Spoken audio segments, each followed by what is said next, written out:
Britain Centre, which is an organisation promoting Britain around the world as a trade partner, especially relevant, ladies and gentlemen, considering what's been said today or revealed today, which is that this much-fated trade deal with supposedly our special relationship, the US, you know, people traditionally who we've lent on and vice versa, is not quite dead in the water, but potentially is for another couple of years. Aman, thank you very much. In your view, who should Truss be targeting for Britain to negotiate a trade deal with? Because it is a blow that Joe Biden appears to not like us.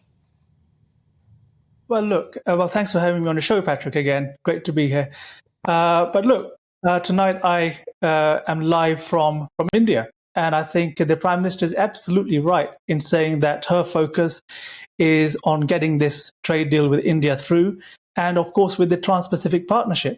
We already have negotiated trade deals with Australia and New Zealand, with Japan, and I think that is where the focus is going to be. Now, of course, let's not forget, President Biden, ever since he's been elected, has not entered a single major trade negotiation. And that says something about his administration.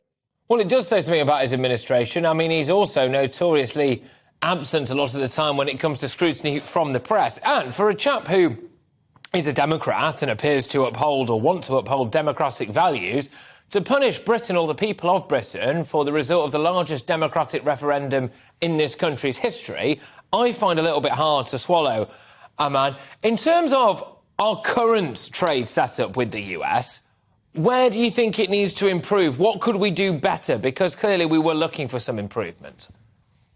Well, of course. I mean, look, we've been trading with the US as our biggest trading partner for a very long time under WTO rules. However, I think the biggest chunk of our trade with the US is in services. More than 2/3 of our exports to the US are in the services sector. And that's somewhere we've already seen good movement from certainly our side.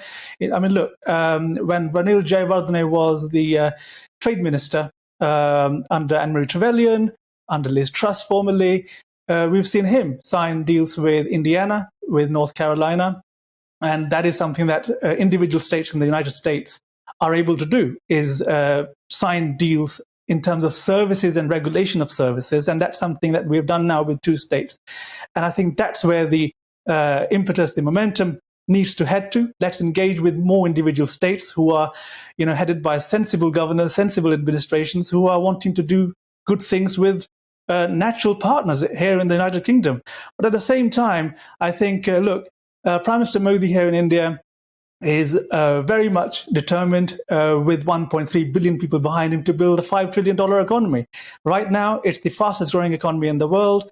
They're laying new rail track. They're laying new roads every single day, building new cities.